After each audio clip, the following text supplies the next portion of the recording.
意气风发的出来，满怀郁闷的回归。白小纯回到了兵营后，一想起今天万夫长出行的一幕幕，他就越发觉得酸意满满。万夫长白小纯咬牙，又想到那年芝荣的身边簇拥的10个千夫长，不由得想到了自己。不行，我一定要成为万夫长！白小纯猛地抬头，目中露出果断。这半年来，他几乎没怎么修炼，也没怎么炼丹，差不多都用在了享受千夫长这个身份上了。此刻猛然警醒，千夫长不是自己的尽头。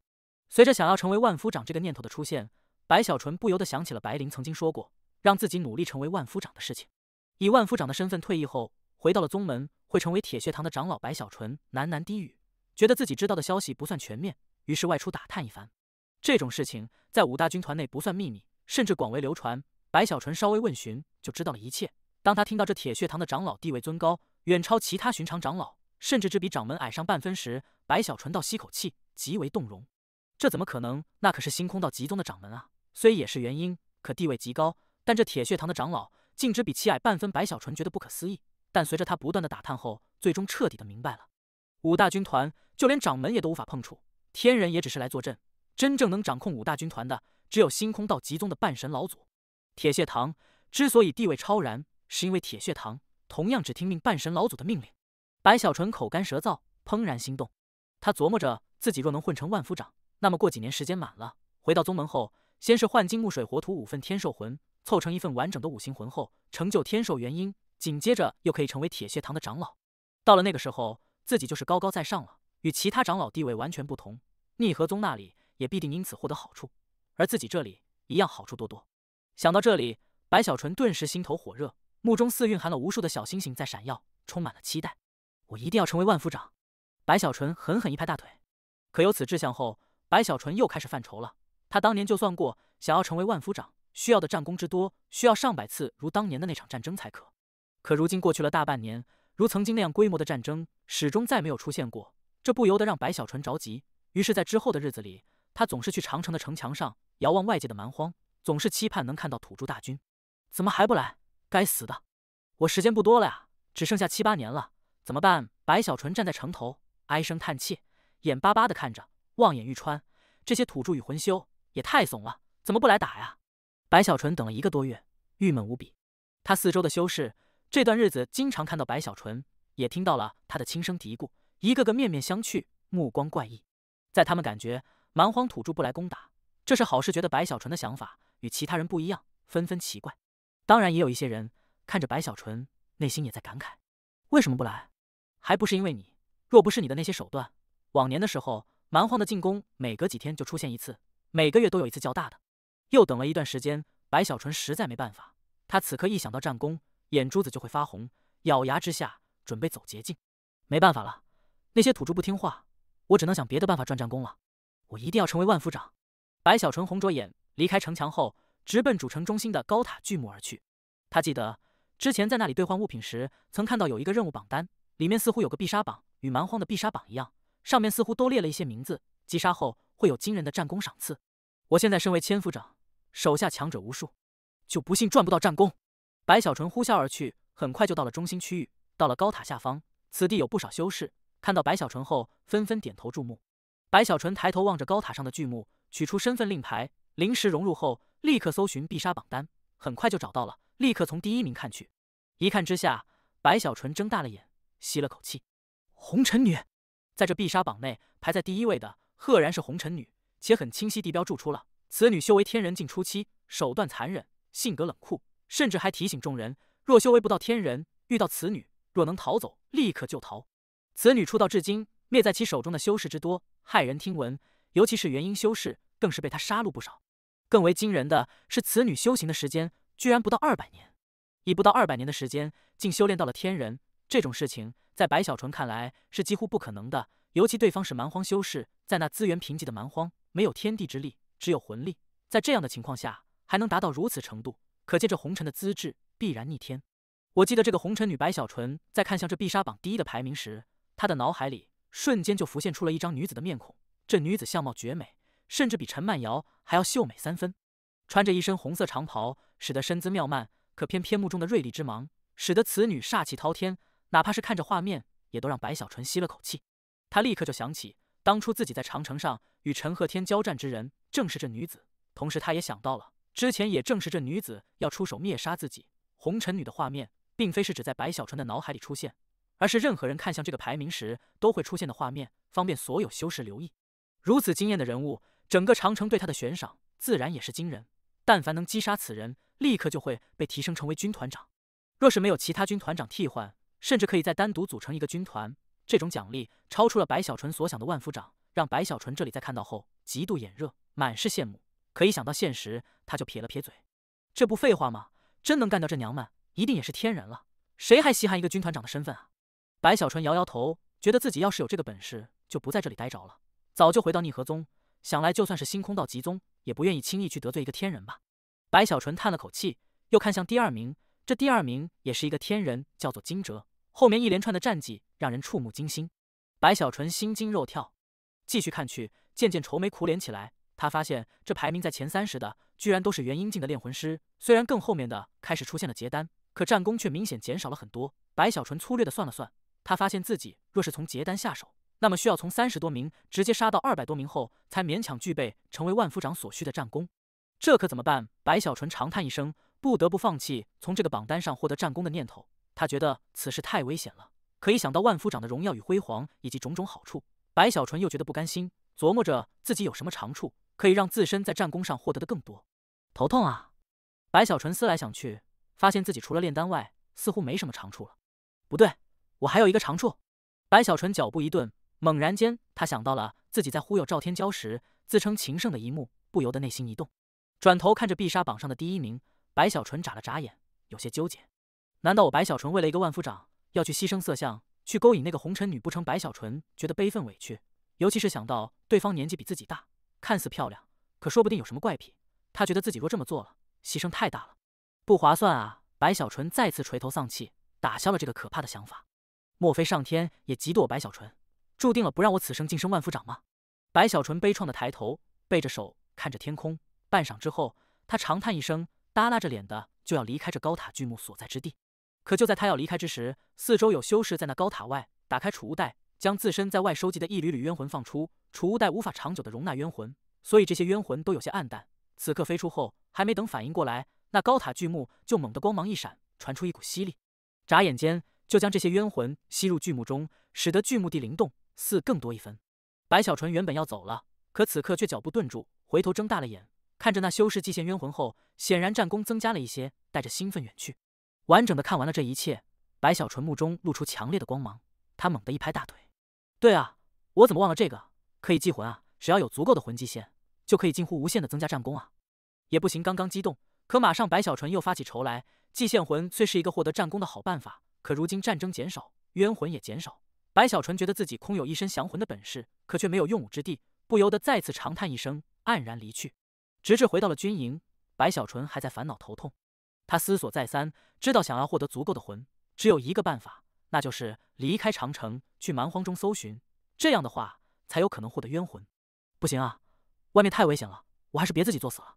白小纯喟叹，放弃了这个想法后，在这兵营内沉寂下来，也不愿外出溜达了，而是修行自己的不死长生功。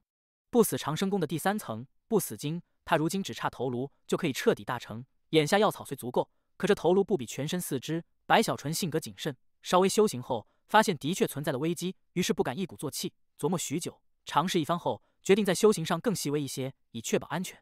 时间流逝，很快的又过去了半年。白小纯来到长城至今，只差几个月就要满3年了。这期间也有几次战争发生，每次白小纯都极为热衷，虽没有亲自参与，可却以其麾下上千修士收获了不少的冤魂与战功。不过距离成为万夫长还是差距太大。这一天，在距离3年期限只剩下2个月时，白小纯正在军营内打坐，他的不死长生功此刻已将头颅蔓延了5成，越是往后速度就越慢，容不得白小纯不谨慎。他发现这不死经在头颅内的蔓延危险最大，有数次他都感受到了危机。眼下他正修行时，忽然的，白小纯储物袋内有红芒扩散出来。白小纯一愣，睁开眼后低头看着储物袋，有些诧异，怎么回事？白小纯好奇地打开储物袋，顿时就有刺目的红芒从内宣泄出来。他一眼就看到散发着光芒的正是他的身份令牌，发光了。白小纯惊奇，拿出身份令牌，此物是他当年从战州内下来时发放的。宗门曾有说法，此令牌不可丢失，也不可损坏，否则的话就无法通过长城。也自然无法在试炼结束后回归宗门。这一点当初曾有很严肃的警告，白小纯始终铭记在心，也暗中尝试了一下，发现这令牌不知是何物制成，以他的修为，竟也无法将其损坏丝毫，这才放心。可眼下这玉简居然散发刺目红芒，若仅仅如此也就罢了，白小纯很快就倒吸口气。他紧张地发现，玉简内甚至散发出了一股似乎要自爆的波动。出了什么事？白小纯猛地站起，面色变化，拿着令牌不敢迟疑，立刻散出灵石去查看。几乎在他灵石融入令牌的瞬间，他的脑海里立刻就浮现出了一段信息：距离完成第1个任务期限还有2个月，2个月内若没有外出长城执行任务的记录，则玉简自裂。在看完这段信息后，白小纯整个人傻眼了，不确定的再次灵石融入令牌，仔细的搜寻一番，他额头开始冒汗。该死的，10年时间完成3次任务，此事我知道，可之前没说第1个任务需要在3年内完成啊！白小纯着急，他明白，若是这玉简碎裂了，那么自己想要回星空道集宗必定麻烦，这根本就是逼人啊！白小纯生气了，实际上并非是他这里这样，此刻当年所有来到这里的天骄，只要是没有在这3年内外出长城执行过1次任务的修士，他们的令牌都在这一瞬散出红芒。显然，这正是星空道集宗专门针对历次来到这里后不愿外出长城冒险的备带之人而准备的。紧张之余，白小纯赶紧飞出兵营，直奔白灵所在之地而去。很快就找到了白灵，以白小纯的身份，如今又是着急，不需任何通报，他就直接闯入白灵的大帐内。君主救命啊！白小纯刚一走进大帐，就悲呼一声。白灵正盘膝打坐，闻言无奈的睁开眼，看着闯入进来的白小纯，还没等发问，白小纯就立刻将令牌散发红芒的事情说了出来。说完后，他眼巴巴地望着白灵，一副我是你的人啊，你要帮我做主的模样。白灵也愣了一下，他身为5大军团的人，麾下修士除了白小纯外，几乎全部都是铁血堂的修士。对于历次来这里试炼的那些天骄，他了解的不是特别清楚。毕竟若非白小纯这里当年的举动太过惊人，他也不会开口征用。稍安勿躁，白灵缓缓开口，取出玉简，找人问询一番。半晌后，看了看白小纯。白小纯此刻忐忑，赶紧开口：“君主，我是千夫长啊，这玉简就算是碎了，我也没事吧？你虽是包皮军千夫长，可毕竟我只是征用。你若是到了万夫长还好说，可眼下这是宗门的规定，此事是我疏忽了。不过你放心，我帮你解决。”白灵还是首次看到白小纯这么着急的样子，笑了笑后，开始发动自己的人脉去处理此事。白小纯看着白灵在那里用玉简不断的传音，他想起白灵的背景后，这才略微放心。可等了半晌，发现白灵渐渐皱起眉头，白小纯的心就悬了起来，再次惴惴。半炷香后，白灵面色有些难看，收起玉简，迟疑了一下后，哼，宗门那些人太过腐朽，不懂变通。白小纯，3次任务，我帮你抹掉了2次，不过你怎么也得去意思一下，不就是1次任务吗？不算什么。白灵觉得有些尴尬，他的确是想帮白小纯，可这些年他向宗门要东西要得太狠了。白小纯的这件事，负责此人的宗门长老卡住不放，他也生气。可此事毕竟不是他负责，只能安慰白小纯一番。白小纯都快哭了，再次确定后，看到白灵也的确是没有太多办法，能帮自己抹掉2次已是特例了。君主，我是蛮荒必杀榜第10啊，外面的那些人一个个都恨死我了，都想杀我，我怎么敢出去啊？白小纯纠结，哭丧着脸。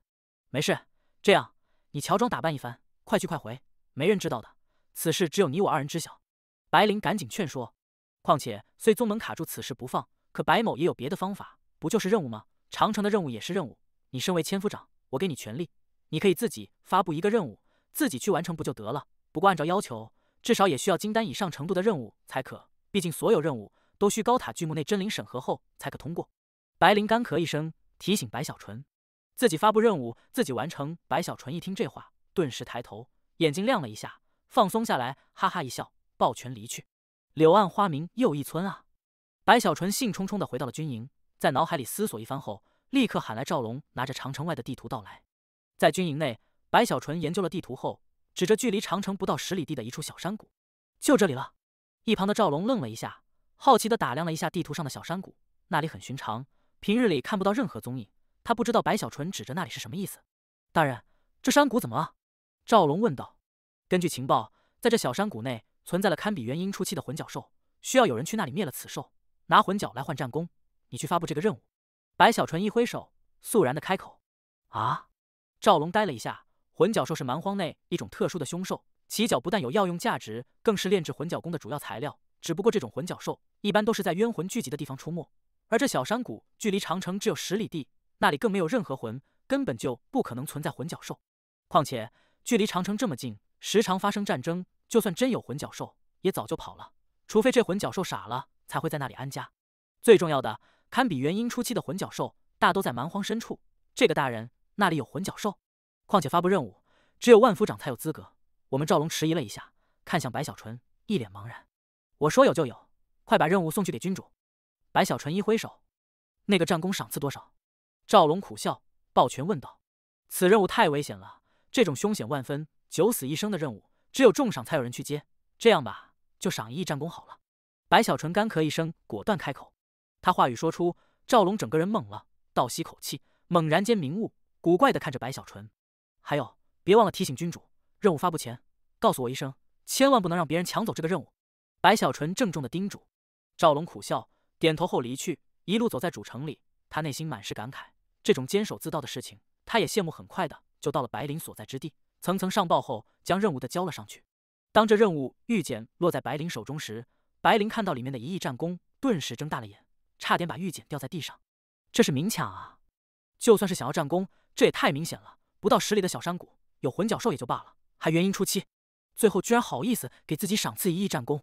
白灵哭笑不得，可想到毕竟是自己没有说服宗门免去白小纯的任务，所以沉吟之后改动一番，将奖励的战功从1亿降低到了100万，这才送入高塔巨墓内。100万战功也已经不少了，这可是足以让人晋升百夫长的大战功，便宜这小兔崽子了。白灵有些肉痛，要知道这可是包皮君发布的任务，战功是要从包皮君这里出的，偏偏他在肉痛的同时，还要给白小纯传音提醒。很快的，这一条任务就通过高塔巨墓发布出去，几乎在任务传出的刹那，就被不少人看到，引起阵阵惊呼声。100万战功的任务，天啊，快接！这是什么任务？10里外小山谷，堪比元婴初期的魂角兽，这怎么可能？这任务我要了！所有看到这个任务的修士都是睁大了眼，心神震动，几乎全部都是用自己最快的速度，立刻就要去抢。可他们再快也没白小纯快，他早就等在那里了。有白灵给他提醒，几乎在这任务传出的瞬间，他就立刻接下此任务，在无数人的遗憾中美滋滋的离去。你们和我抢什么呀？这任务是我给自己弄的，你们就算是抢到了，去那小山谷里也找不到魂角兽啊！白小纯得意的看了眼储物袋，他的储物袋中之前炼制聚魂丹时就要了一些魂角兽的角，里面有一根正是元婴初期的魂角。现在我只要拿着令牌外出去一趟小山谷再回来，就算是完成任务了。这种利用自身的权利去正大光明的贪图战功的行为，白小纯觉得太刺激了。不过他虽得意，可对于自己的外出还是极为谨慎。思来想去后，白小纯觉得自己不要冒险的好。虽然只是外出10里，甚至都还是在战场的范围内，可也不能掉以轻心，自己一个人去不行，要多带些人才好。白小纯深以为然，琢磨着若是把手下的1000修士都带着，有些太扎眼了。可若带的少了，他又担心出危险，最终一咬牙，不管了，安全第一，我这兵营内1000人都去。有了决定之后，白小纯立刻安排下去。他手下这1000修士都对他唯命是从。在白小纯要求封锁消息后，这上千修士立刻听命。他们没有去问白小纯此行到底要干什么，他们只是知道白小纯是他们的千夫长，对他们有救命之恩。他们要做的就是白小纯目光所指，他们便嗜血杀过。而白小纯也没有亏待这些人，不惜战功，换取了足够1000人装备的铠甲与法宝，更将他的丹药发放下去，使得这些修士一个个在装备上超出其他军团太多太多。终于在准备了数日后，这一天的夜里，月色不明，天地漆黑时，白小纯一声令下，这上千修士顿时乔装打扮，四散外出。这些人都常年在长城，对于魂修很是了解，即便是长城外也不陌生。各自装扮后，看起来不像是修士，反倒像是魂修，尤其是身上都带着一些冤魂，使得全身上下散出魂的波动。如此一来，除非是遇到强者，又或者是展开虚灵力才可施展的大神通，否则的话，从表面上很难看出身份。毕竟修士与魂修几乎没什么太大的区别，只是一个依靠通天河的灵气，一个依靠的是魂力而已。这1000修士并非一起出去，而是四散开来，分布在8方，看似单独，可实际上只要白小纯传信，他们会在短短的时间内急速赶去。将手下1000修士都安排出去后，白小纯心下略定，也乔装打扮一番，这才带着决心，狠狠一咬牙，走出了长城。走出长城后，白小纯摸了摸自己的脸，还是有些不放心。想了想后，他忽然一拍储物袋，从储物袋内取出一个大水桶。这水桶内装着满满的一大桶通天河水，在里面浸泡着一张近乎半透明的面具，正是那张可以变换样子、改变一切气息，甚至可以隐藏生命波动的人皮面具。此物虽有些问题，可眼下只有它可以彻底改变我的样子与气息。我抓紧时间去了小山谷后转一圈，立刻就回来，应该无碍。况且区区10里的范围，只要不是遇到蛮荒的大军，我也不会有太多的危险。看了面具一眼，白小纯目中露出果断，将这面具取出后戴在了脸上，瞬间他整个人的模样就立刻改变，不再是青年，而是成为了一个面色蜡黄的中年魂修。灵力的波动消散，取而代之的则是一股浓郁的魂力波动，看起来仿佛真的成为了魂修一样。做完这一切，白小纯总算放下心来，呼啸间在这地面上急速前行。此刻黑夜，天空上残月散出微弱的光芒，无法照亮大地，使得四周黑暗，只能借助暗淡的月光看到无数巨石以及骸骨倒映出的模糊暗影，再就是四周偶尔游荡的孤魂野鬼，以及地面上那些时而露头警惕中啃食腐肉的小兽。深夜，苍穹上暗淡的月仍高挂着，散出残光，又被云雾遮盖，使得整个大地一片模糊。时而一声声尖锐的小兽嘶鸣，伴随着一道道孤魂野鬼的凄厉之音，使得这片天地荒凉中透出沧桑之感。这不是白小纯第一次走出长城，可之前的那一次他是在战场上，而如今则是独自疾驰。一路前行中，白小纯心脏砰砰加速跳动，哪怕他已经是结丹大圆满了，可骨子里对于鬼魂还是有些恐惧。只不过这恐惧与以前比较要轻微了不少，毕竟在这长城上的几年来，无论是对于蛮荒还是对于那些冤魂潮，他不但了解更多，也看到了太多。不说见多识广，可在心中也不会如以前那样对于鬼魂有种来自心性上的恐惧。我当初修仙的目的只不过就是为了可以长生而已。白小纯很是感怀，在这漆黑的天地里，在这疾驰中，他看着四周的荒凉，以及在那泥土内露出的一处处土住的骸骨，心中不由长叹。没想到走着走着居然走到了这里。白小纯摇着头回想这一切，也觉得命运似乎笼罩在天地间，牵扯着一个个存在走上不同的道路。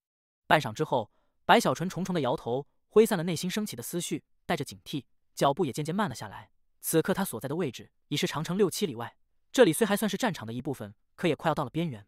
孤魂野鬼的数量也慢慢多了一些，虽然与魂潮比还是微不足道，可在这深夜里，那一道道呼啸而过的影子还是让白小纯更为留意。这些野魂不具备人形，而是一团团模糊的雾气，散出阵阵冰寒，时而凝聚出要么凶兽要么恶灵的狰狞面孔，扑向那些啃咬腐肉的小兽。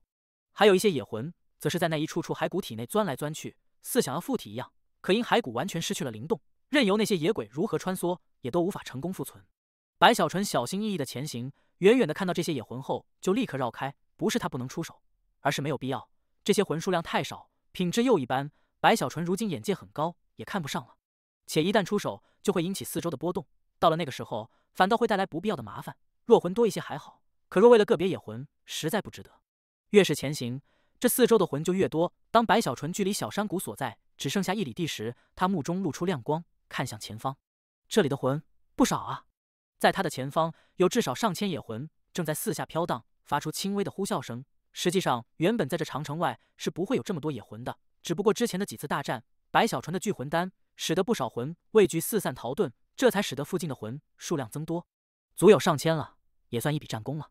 白小纯心动，慢慢靠近，右手抬起时，他的手中已出现了一枚早期的聚魂丹，猛地扔出，这聚魂丹化作一道长虹，瞬间落入魂群内，砰的一声碎裂，形成一股吸力。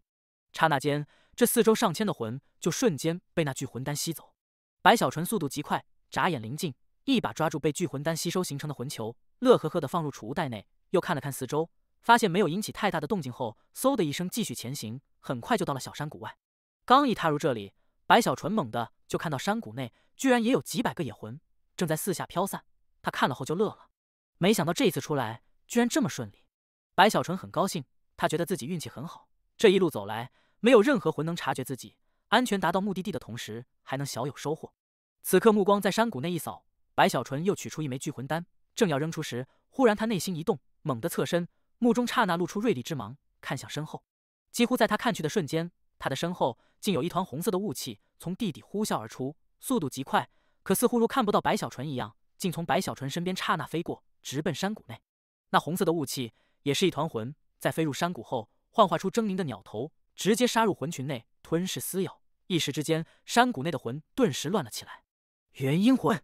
白小纯目光一闪，盯着那红色的魂雾，眼看此魂吞噬其他野魂后，明显颜色更红了一些。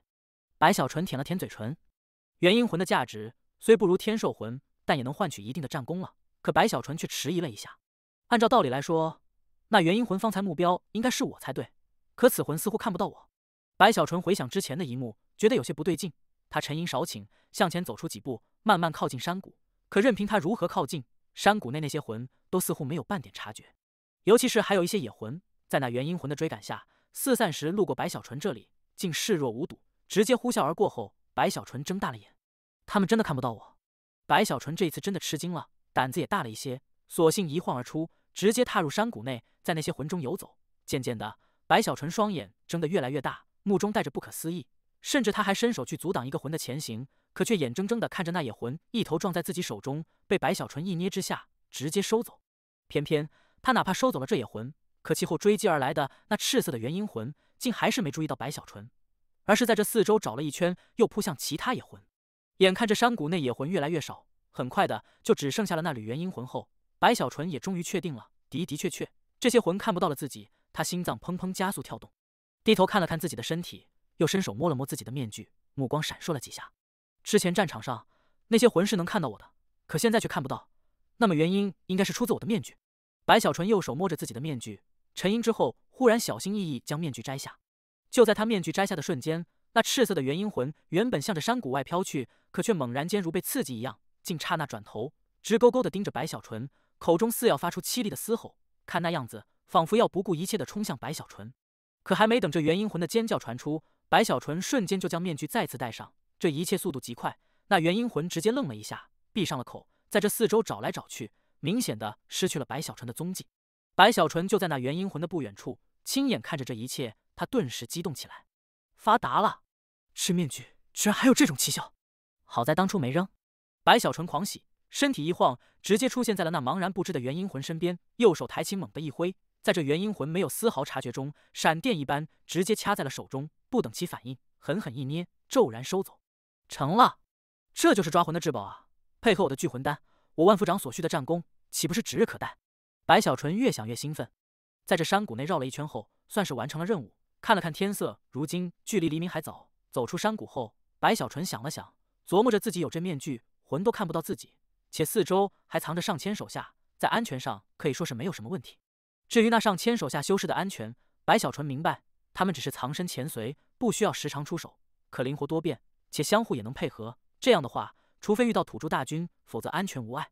想到这里，白小纯立刻有了决断。这样的话，现在就回去有些可惜了。既然出来了，就在这四周溜达溜达，多收一些魂，换取战功。有了决定后，白小纯压下心中的激荡，向着远处一路疾驰。途中看到那些零散的孤魂野鬼，他毫不闪躲，直接临近。到了那些野魂的面前后，袖子一甩，直接收走。从始至终，那些魂都没有半点察觉下，就已被白小纯收了。哈哈，这就是捡战功啊！白小纯越发振奋，速度更快，搜寻四周，那些单独的一个野魂也都不放过，顺手就收走。很快的，他收获的魂就越来越多，尤其是遇到那些小范围的魂群，白小纯更是惊喜万分，直接就挤入魂群内，拿出一个聚魂丹，在手中一把捏碎，砰的一声，他四周的魂就瞬间袭来，被他收入储物袋内。绝了，这面具就是驰骋蛮荒的利器啊！短短的2个时辰，白小纯如收割一样，在这蛮荒内收走的魂足有上万之多，这还是没有遇到大的魂群，否则的话将没有上限。更是因白小纯勤劳的收割，使得暗中潜随分散在四周的上千修士，他们一个个在安全上保障更多，甚至有不少都亲眼看到了白小纯的身影。对于白小纯所过之处，那些魂一个个消失之事，他们先是一怔，而后似乎觉得理所当然一样，没有太多惊讶。在他们看来，白小纯这里完完全全就是冤魂的克星，在他身上发生任何与魂有关的事情，他们都不会意外。时间流逝，眼看距离黎明破晓已近，白小纯在这一路的收获下，也走出了数百里路，早就远离了长城的战场范围，已经算是进入了蛮荒地界内。在这里，四周的怪石林立，地面植物大都狰狞，时而出没的一些凶兽也都更为凶残，偶尔的还有一些土著的身影出现。甚至白小纯还看到了一位魂修，在远处的山峦间一闪而过，正追击一头凶兽。这魂修与他曾经在战场上看到的不同，衣衫没有那么华丽，相貌也不是俊美，很是寻常，且身上的气息虽是结丹，可却明显驳杂。这样的魂修，若是换了几年前，白小纯不会了解，可如今他身为千夫长，一些只有千夫长才能知晓的情报，让他对于蛮荒的了解更多。他知道，在蛮荒内，魂修并非是同一股势力，实际上与宗门类似，魂修的来历也各有不同，甚至还有很多仿佛散修一样的存在。而主要的势力，在白小纯看到的信息里有模糊的标注，似乎分为王城与皇城之说，如同正规军一样。如长城外战场上出现的那些魂修，正是这一类。可这些毕竟是少数，还有更多的魂修，则是零散在外，来自于大大小小不同势力。眼前白小纯所看到的这魂力博杂的魂修，显然就是这一种。白小纯若有所思，眼看自己距离长城有些远了，于是脚步一顿，琢磨着要回长城结束自己的这次任务。可就在他要离去之时，突然的，远处的山峦中有一声巨响轰然传来，随着巨响的传出，那里有大量的尘土飞扬而起。看去时，仿佛有一处山峰不知为何坍塌，形成了一片盆地的样子。在那坍塌中，赫然有大量的魂竟从其内猛地出现，向着四周散开，似要逃遁。这一幕让白小纯一愣，怎么回事？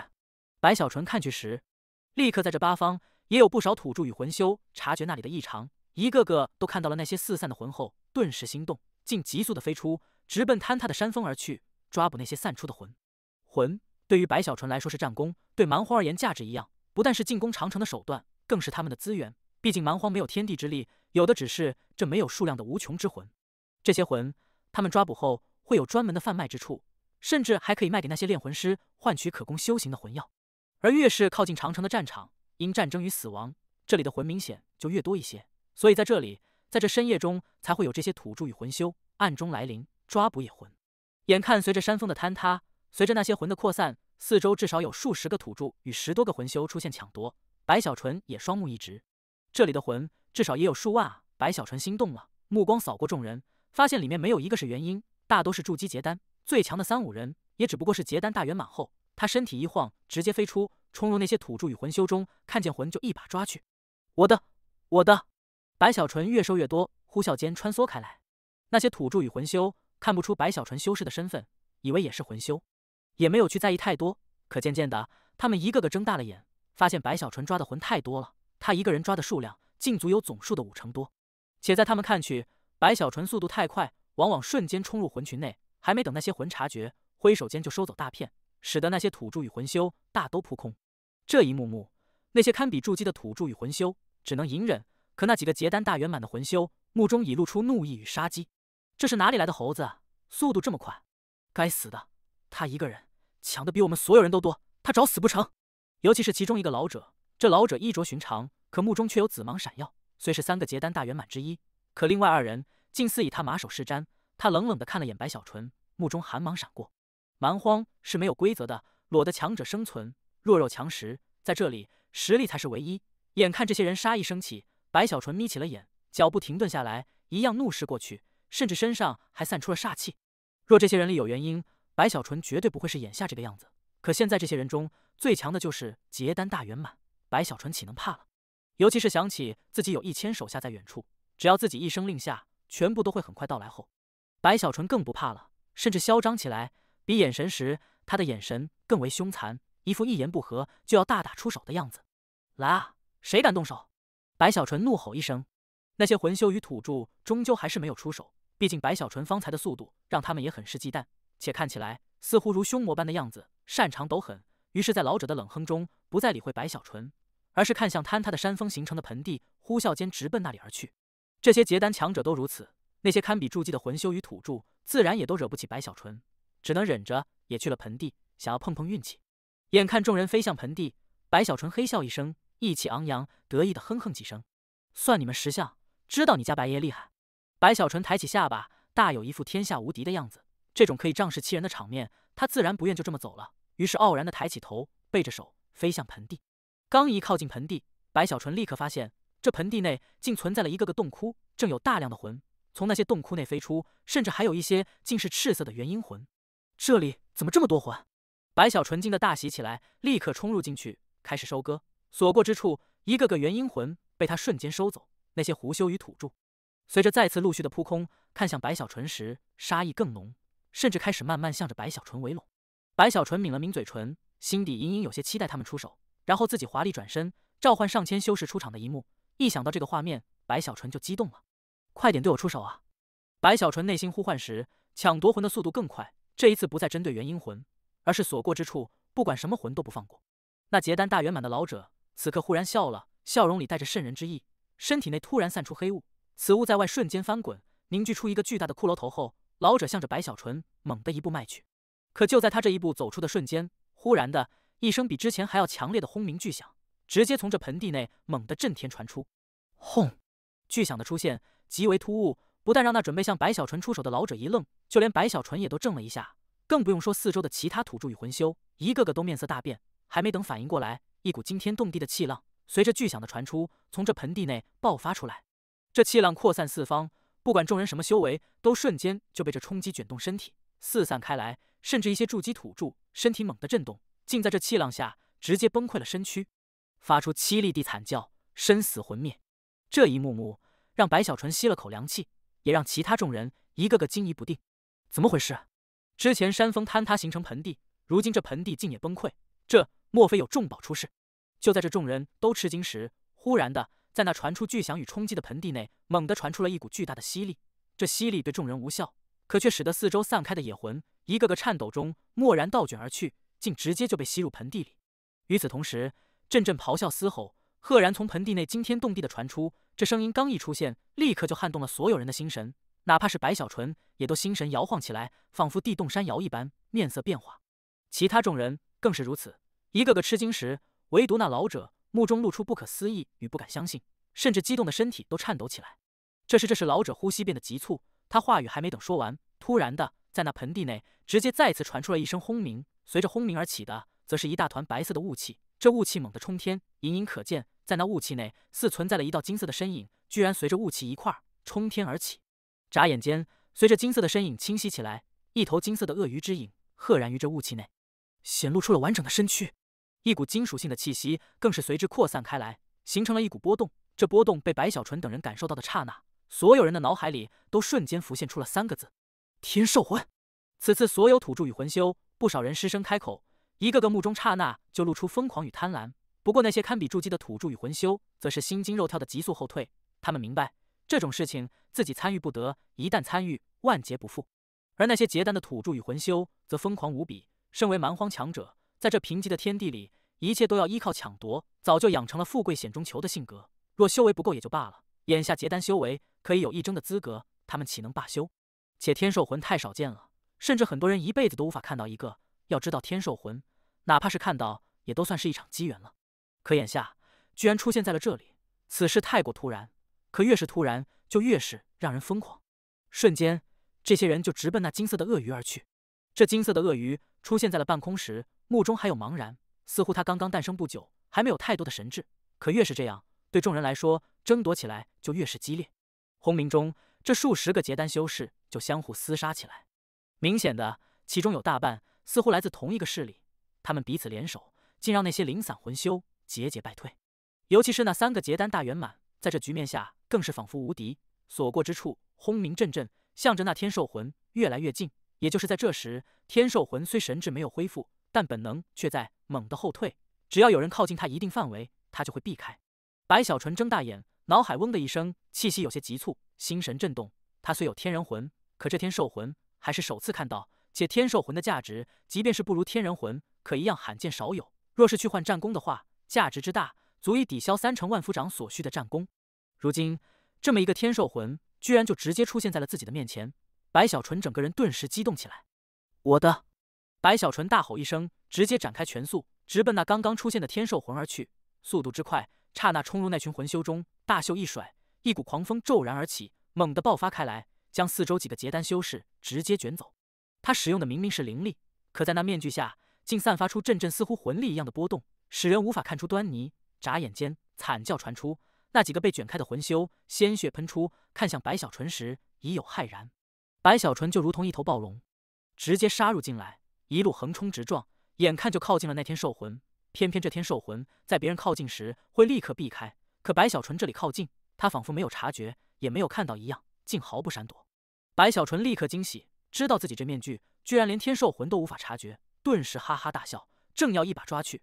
可就在这时，那魂修老者疯了，猛地嘶吼：所有听令，不惜代价阻挡这猴子！此魂我要献给巨鬼王！这魂修老者怒吼时，双手掐诀，顿时白小纯四周那些与老者一起的魂修，一个个竟突然的目中露出红芒，如发狂一样，不畏生死，直奔白小纯扑去，似哪怕死亡也要阻挡白小纯。这10多人一起出手，其中2个结丹大圆满，4、5个结丹后期，其他的都是结丹初中期，形成的气势之强，风云变色。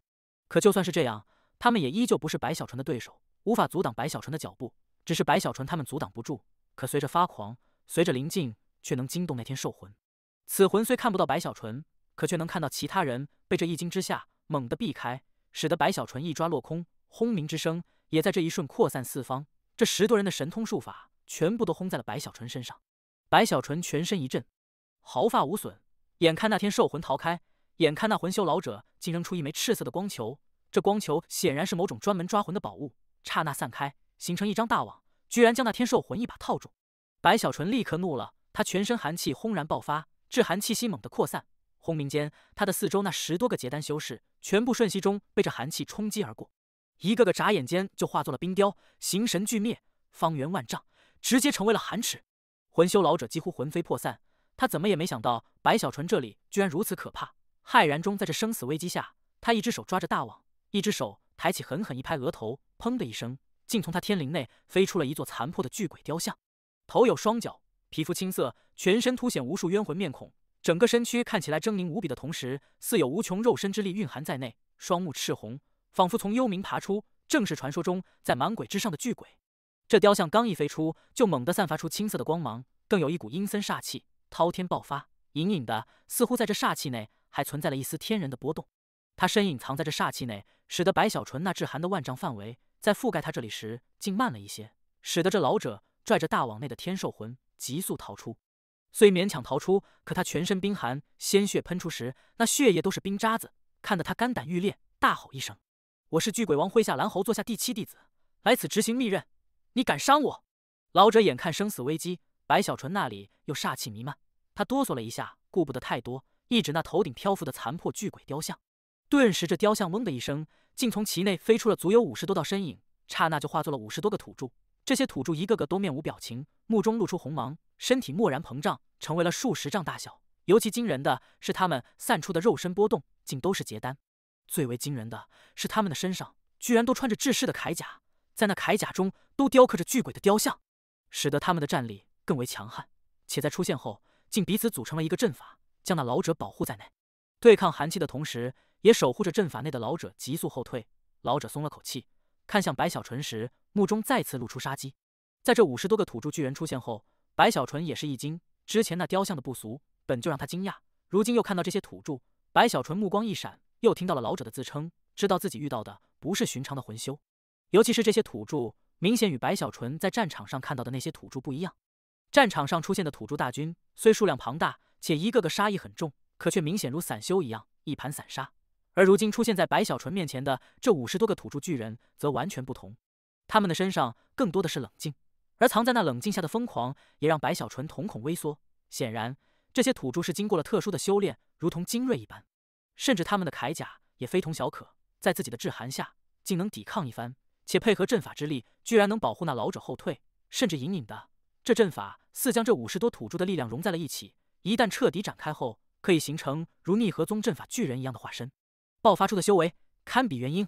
这一幕让白小纯皱起眉头，当然最重要的还是那巨鬼的雕像，若没有此物内那一丝天人之力的守护，就算是这些土著再精锐，白小纯的制寒之气足以将他们彻底冰封，可偏偏这一丝天人之力使得这阵法如有了魂。这才是蛮荒真正的实力吗？白小纯若有所思，前段日子在长城上灭杀蛮荒大军，在那一次次的胜利下升起的一丝轻视也瞬间消散开来。老夫已告诉了你身份，居然还敢出手，你找死！土著阵法内的老者此刻目中杀意强烈，白小纯的强悍让他极为忌惮，知道若今日不灭了对方，以今天自己抢了此人天兽魂的仇恨，怕是日后无法善了。仗着人多算什么本事？你敢不敢与我单打独斗？白小纯冷笑一声，盯着那魂修老者，一字一字开口。魂修老者闻言，似听到了什么天大的笑话一样，大笑起来，目中的寒芒更多，杀意已到了即将爆发的程度，森森开口：“你脑袋傻了吧？我就是仗着人多欺负你人少，你又能如何？”他话语出口，右手抬起，正要下达命令灭杀白小纯。可就在这时，白小纯听到老者的话后，笑了起来，傲然的抬起头，右手抬起，捏碎一枚玉简：“好，人多欺负人少是吧？兄弟们，出来吧！”白小纯话语一出，那魂修老者愣了一下，正诧异时，忽然有所察觉，立刻看向远处。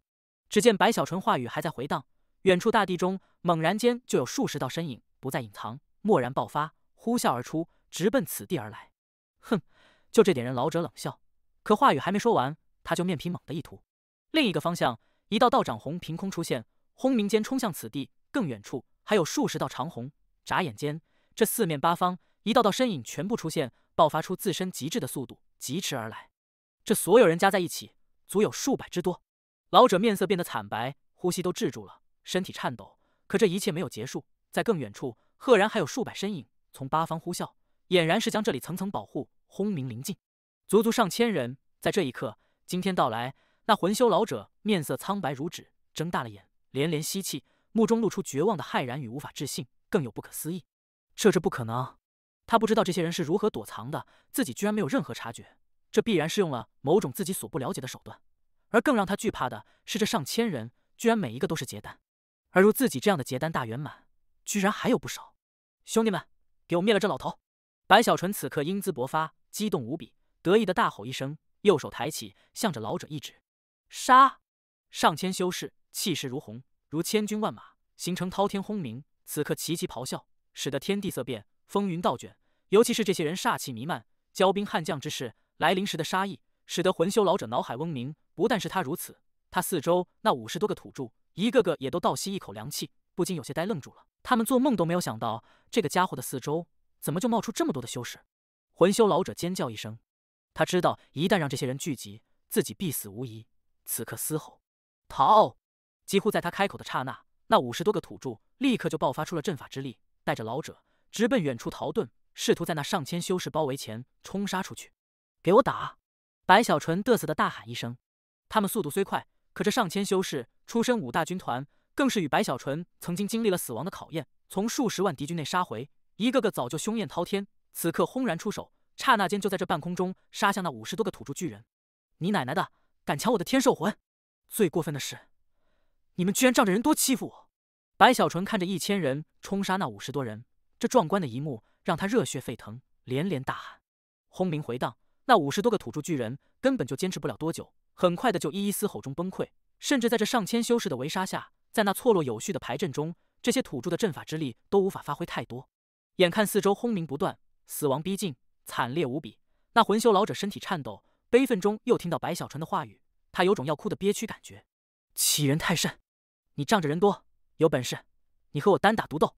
老者发出凄厉地嘶吼，披头散发，在那残余土著的保护下，挣扎的想要逃出。你脑袋傻了吧？我就是仗着人多欺负你人少，你又能如何？白小纯得意的将之前的话语重新的重复了一遍后，猛然杀出，直奔魂修老者而去。一时间，惨叫呼嚎声此起彼伏。很快的，那50个土著全部死亡。可他们在死亡时都会选择自爆，而每一次的自爆威力都不小。好在白小纯早就留意了这一点，致寒气息随时散开防护，使得那50个土著纷纷自爆后，竟没有灭杀一个修士。实际上，若是不惜代价灭杀这50多人很简单，可白小纯却阻止了手下修士如此。他希望自己回长城时带出的人一个不少。如此一来，时间就慢了一些。当那50多个土著都死亡后，魂修老者绝望，一是头顶的巨鬼雕像似发狂一样冲出。可白小纯岂能让他冲出？眼看就剩下了他一个人，白小纯一晃之下，刹那临近，右手抬起时，他的手掌竟眨眼间，好似化作了一尊巨山，向着那老者的巨鬼雕像狠狠一拍。轰的一声，老者喷出鲜血，巨鬼雕像更是颤抖，被直接拍飞出去，而他的身体也在这大力下如要崩溃，直奔地面而去。给我拿着，这雕像不俗，是个宝贝。白小纯赶紧开口，继续追向老者。四周自然有他的手下修士飞出，接住了那具鬼雕像。大地上之前的盆地爆发后，随着天兽魂被收走，盆地也坍塌下去，露出了一个巨大的深坑。这深坑中有雾气弥漫，在远处看不清雾气内的景物。此刻老者喷着鲜血，身体坠落后落在了深坑旁，惨笑一声，感受到在对方那惊人的一击下，自己体内5脏6腑近乎崩溃，魂力如乱麻一样，就连生命之火也都暗淡下来。我是巨鬼王麾下蓝侯座下第7弟子，你敢杀我，不管你来自哪里，你都必死无疑！老者已经彻底绝望，唯有拿苍白的话语去恐吓。话语几乎刚出口，白小纯就瞬间临近，一把抓住了老者的脖子，右手一挥，将老者抓捕的天兽魂夺了回来。什么狗屁巨鬼王，老子是官兵！白小纯斜睨着开口，直接在这老者身上下了禁制，封印后扔给来临的手下修士。带走。官兵二字传入魂修老者耳中时，这老者先是愣了一下，有些没反应过来，但很快的他就面色骤变，整个人都傻了，脑海更是嗡的一声，呼吸都停住了。他之前本就对白小纯以及这上千修士的来历有所怀疑，可还是希望自己遇到的是其他势力的魂修，这样的话会忌惮他背后巨鬼王的势力。如此一来，他想要活命也不是没有可能。毕竟那巨鬼王列位4大天王，可是整个蛮荒内5大半神之一，敢于招惹者着实不多见。但一听到白小纯居然是来自通天大陆，老者目中唯有绝望，看向白小纯时露出怨毒。可这怨毒之意刚起，白小纯直接在他脑袋上拍了一下。愣什么愣？你这眼神什么意思？白小纯看了眼魂修老者，对于此人的目光有些不满。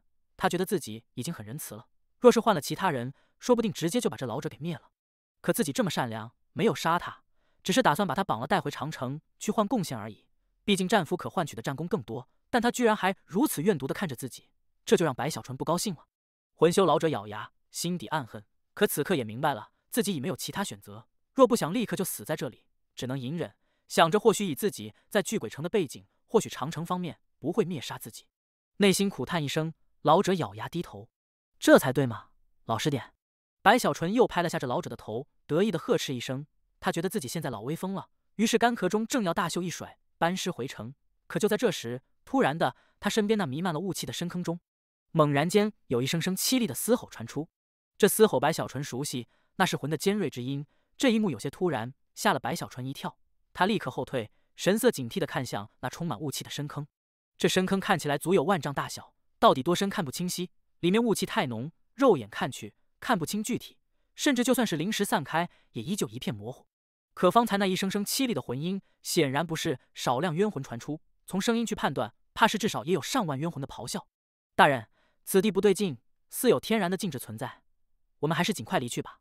在白小纯警惕时，四周那上千修士也都面色凝重。赵龙上前，在白小纯身边低声开口。白小纯也觉得这里有些有古怪，一连2次坍塌不说，更是出了一个天兽魂。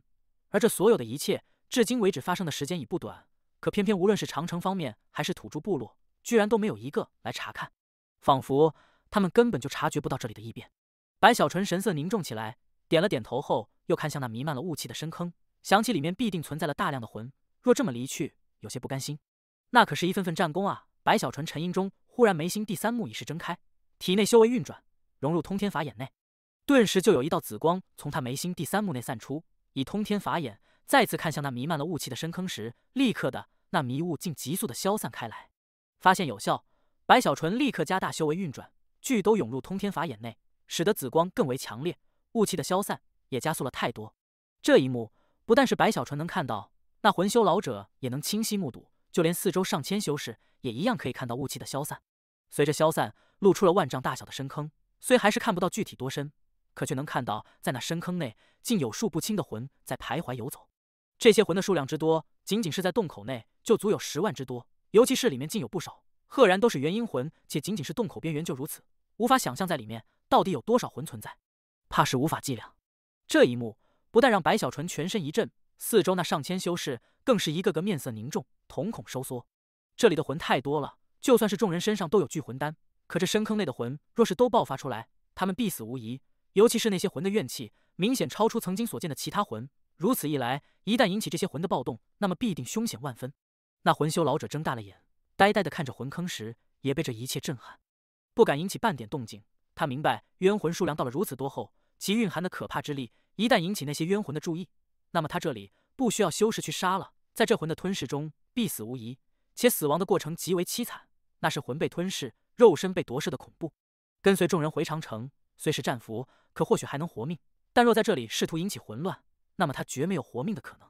身为蛮荒魂修，他太了解魂了。好在这些魂在他看去，似乎都处于一种半休眠的状态，在那洞口内不外出，似只要不去打扰，他们就不会攻击的样子。其他人纷纷骇然，白小纯这里虽也头皮发麻，可他看向这些冤魂时，心中的想法却不一样。他看到的是无数的战功，这些魂若都抓走了，可以换多少战功啊？尤其是里面还有更多的魂，天啊！若我能都抓走，万夫长绝对不是梦想。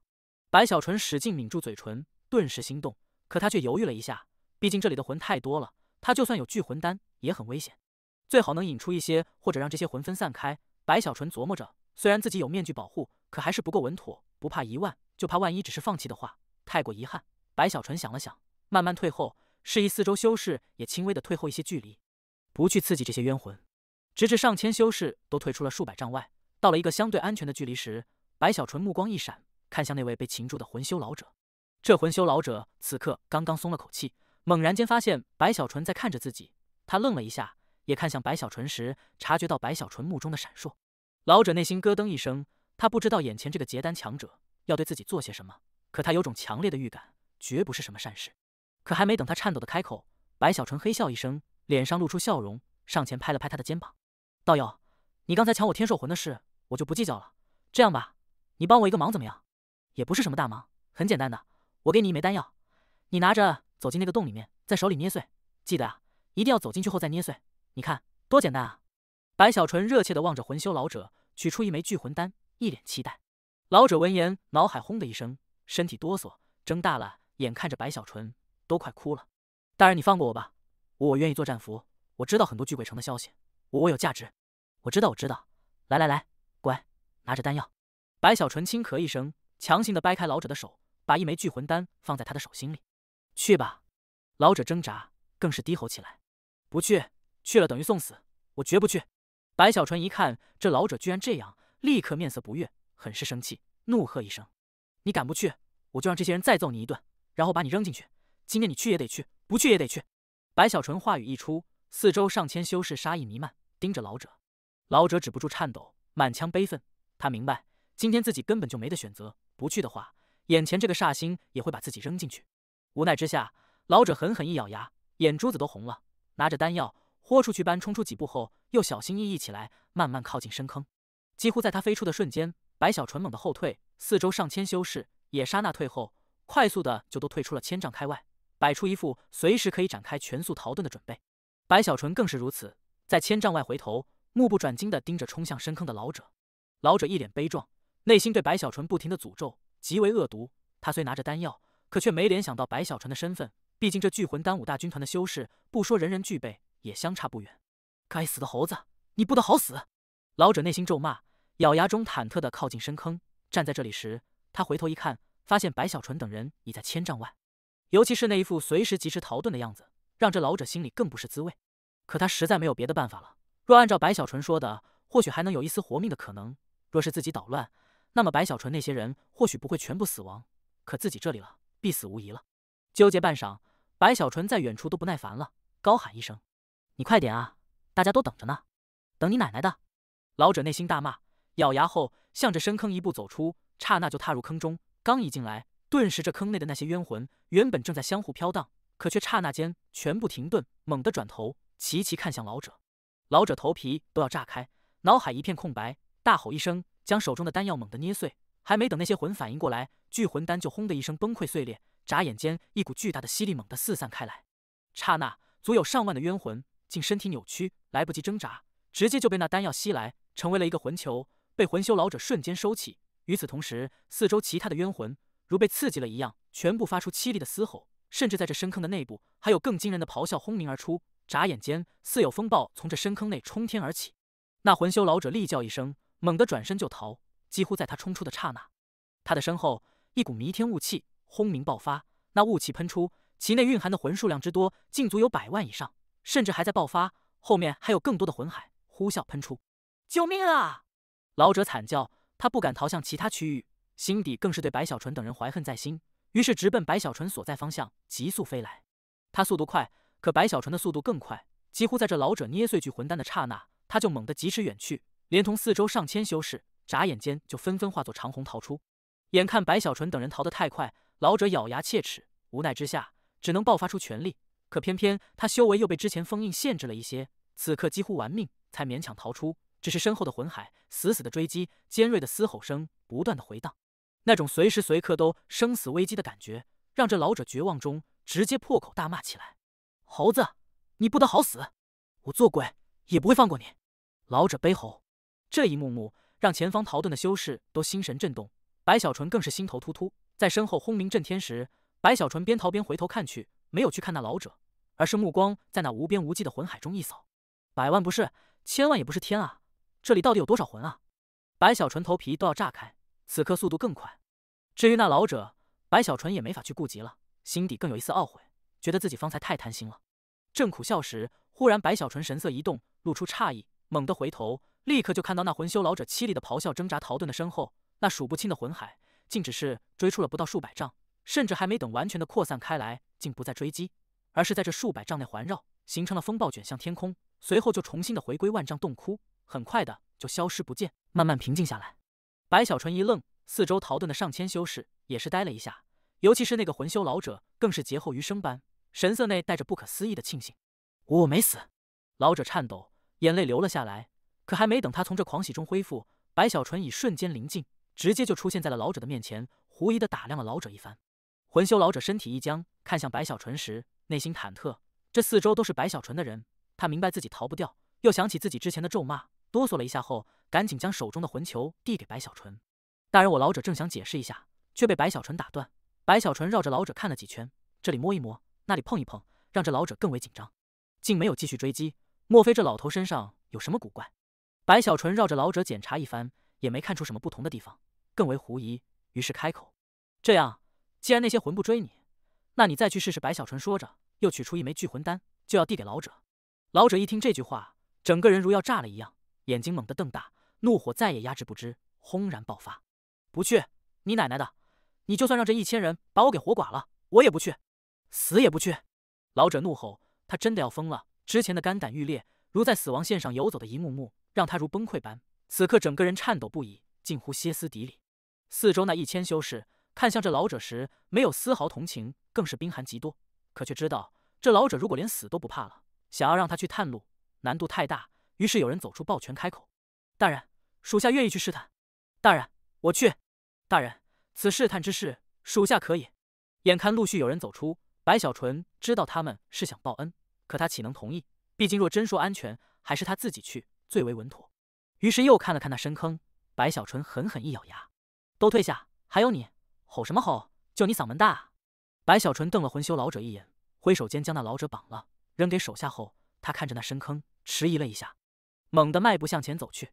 赵龙等人一惊，正要劝阻，可白小纯速度飞快，已靠近深坑，同时声音传出：“你们后退一些，等着我。”白小纯头也不回，在那深坑外停顿下来，心里七上八下，纠结时，他身后上千修士也都紧张，唯独那魂修老者心底冷笑，暗中咬牙，诅咒不断：“我是蛮荒魂修，或许是身上还存在了一丝鬼王城的气息，所以这些魂不追我。可这猴子是个修士，踏入必死。”老者也不知道那些魂为何不追自己，只能琢磨原因。此刻觉得自己这个想法或许有几分可能，虽不确定，可却很希望白小纯踏入进去后被那些魂直接吞噬了。就在他这里冷笑，其他人紧张时，白小纯目中露出果断：“应该没问题，他们一定看不到我。”白小纯摸了摸脸上的面具，猛地向前一步走出，踏入深坑中。他已做到了一旦不妙，哪怕肉身会有撕裂崩溃之感，也要展开之前的融天地的神通之法逃出，小心谨慎地走进深坑时，里面那些游走的魂竟没有一个去看他，依旧在那里游荡。这一幕让外面的上千修士一愣，那魂修老者更是呆了一下。怎么回事？白小纯立刻振奋，可依旧小心翼翼地向前走去。从那数万魂中渐渐走入中间时，这一路没有任何一个魂对他的到来表现出丝毫征兆，如看不到一样。直至白小纯到了魂群内，他赶紧取出一枚聚魂丹，一把捏碎。轰的一声，一股巨大的吸力从他手中散开，眨眼间，这四周上万冤魂瞬间被吸来，成为了一个魂球后，立刻就被白小纯收起。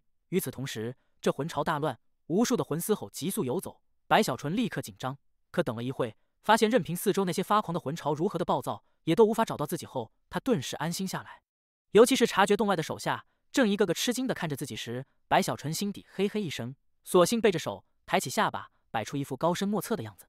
这一幕在外人看去完全不同，他们的目中，洞内的魂数10万上百万乃至更多，正在不断的咆哮嘶吼，一个个发狂般，似要毁灭一切存在于白小纯的四周，狰狞的呼啸而过。甚至还有一些赤色的元婴魂在白小纯的肩膀上出现，向着四周咆哮。偏偏白小纯这里很是平静，如没有在意这些魂一样，甚至随意的一挥手，就将肩膀上那头元婴魂直接收了。